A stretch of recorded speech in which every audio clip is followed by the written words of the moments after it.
Okay, um, welcome everybody. This is the tutorial discussions for lecture 2 colonial state before our test 1.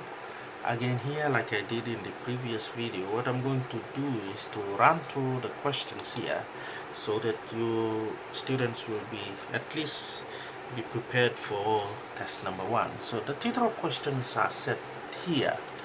Describe the notion of colonial state and state whether territories are purely colonial state. Explain 3 forms of paternalism and give examples of each. Discuss the objective and motivation of 2 gradualism policy. So the idea here is not to go through the lecture itself, but to answer and give discussions and meaning into the 3 questions here to understand the lecture. Now, to begin with, let me say that a colonial state, let's define what a colonial state is. So a colonial state is a state that is established by a foreign power in a territory that is as colonized. The colonial state is characterized by imposition of foreign laws, institutions, and values of the colonized people. The colonial state is also characterized by exploitations and resources of colonized territory for the benefit of the colonizing power. Now, the territories of Papua and New Guinea were under colonial rules for many years, but they were not purely a colonial state. This is because on the following reason that we've discussed earlier, that the Australian colony became independent in the 19th century, 1901 to be exact, and by 1906 the territory was came under the Australian territory. So the Australian state itself was busy developing itself, that it has no time in trying to administer Papua, mandated territory of Papua and New Guinea in a purely colonialized state.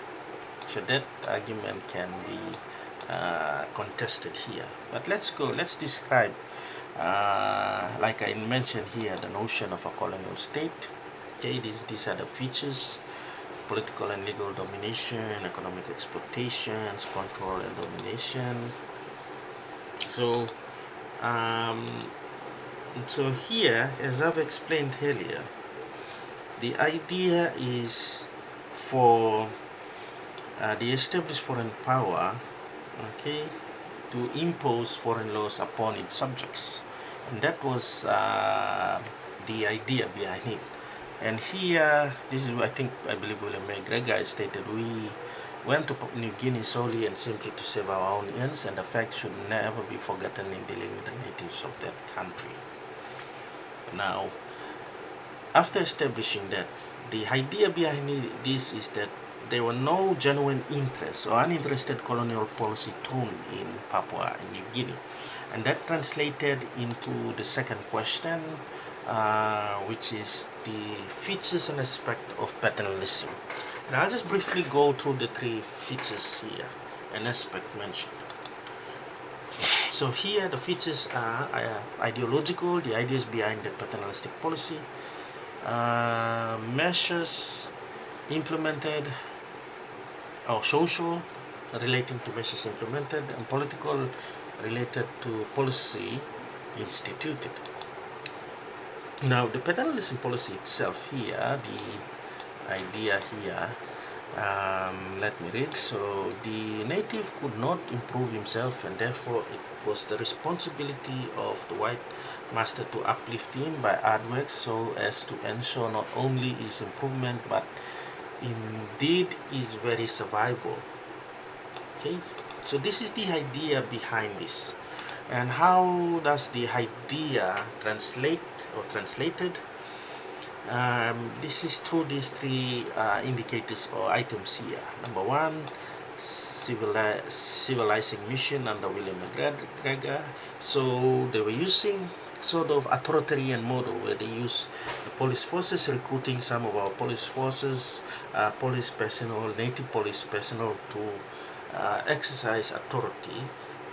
Okay, peaceful penetration through missionaries and officers going in, and patrol officers going in conducting census, adjudicating laws, making laws, and all those stuff.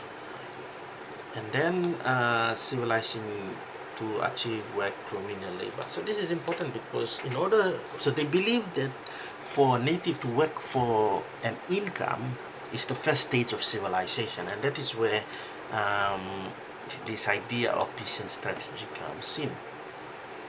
All in all, these ideas sort of fueled the paternalistic policy. Now, let us go through the social forms, which is found here. Now, social aspects is again here driven from this idea here, and that translated into social issues such as the inferiority complex, where we have white men are more superior than black men in mental and physical makeup, for that matter. Not until Father Louis Van Keke went and received its pastoral or Father Ordinance from Madagascar and came back, that sort of challenged this notion of inferiority complex. And there is indeed racism here, okay? Racism through strict restrictions of interrelations. Basically, these white men and women were not allowed to mingle and form interrelations, and that culminated in the 1929 White Women's Act, where that sort of blocked off any form of interrelations or intermarriages. Okay, informal attitudes were a common theme, and we have discrimination here. So social or informal social attitudes that was prevalent under the Mary administration. So the idea here is that it sort of correlate, or it sort of as a cascading effect from that idea into the social attitude, and then those social attitude creates the policies here. Okay, we have, because of that social attitude, a suppression of intelligentsia here, where education was deprived for the fear that the educated elites might rise up and challenge the authority of the colonial legacy. And that resulted in the cut down of education funding here, and then other healthcare and public policies were sort of directed towards this idea here and protection of this idea and social norms. Okay, and that was carried out through this Native Ordinance Act.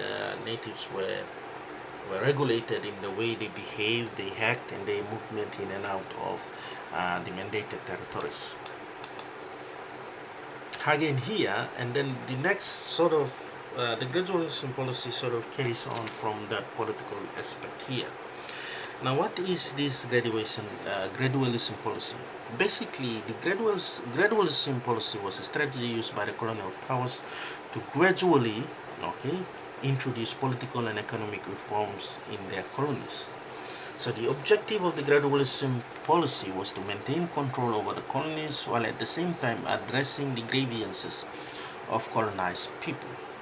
So the motivation behind the gradualism policy was to prevent the outbreak of a violent resistance by the colonized people, and that is true.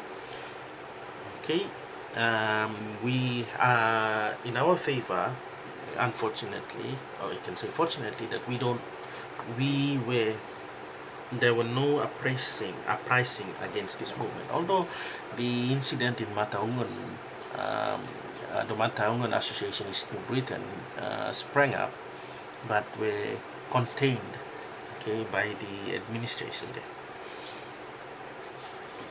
So there's sort of two types of gradualism policy. It can be administrative gradualism and constitutional gradualism. So sort of administrative gradualism involves the gradual introduction of administration reforms, such as the establishment of local government councils.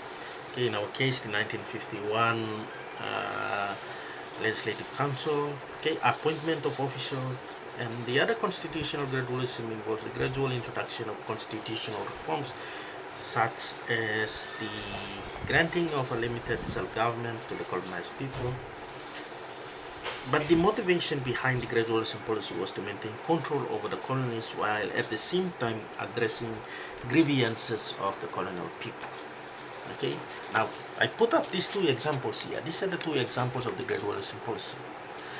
Now the ASLAC system itself, okay, the ASLAC system itself is purely an example of an administrative gradualism, where you have a central government located in Konidobu and remote controlling the other centers, okay, through the use of patrol officers and to a certain extent missionaries for that matter. This change, the administrative gradualism change as a result of the incidents in West Papua, for that matter. Dutch vacated the Indonesian or Western region, and then Indonesia came in, and then a military sort of style of government came in, which was sort of a security concern for Australia. So in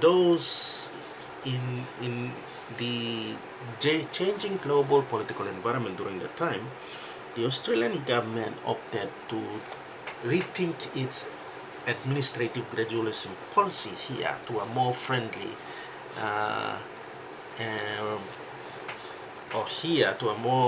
a friendly New Guinea, which is essential to Australia. Together with the Foot Report, this sort of changed the approach in which the gradualism policy, administrative gradualism policy, was started to fade away, and there was uplifting of many centralized administrative gradualism policies to ensure the mandated territory is ready for any self-government during independence, or self-government before 1973 for that matter. So that basically sort of covers the three questions here for the tutorial class. So these three issues discussed here sort of gives you an head start, especially for those Friday tutorial classes going into the test tomorrow. So with that, thank you.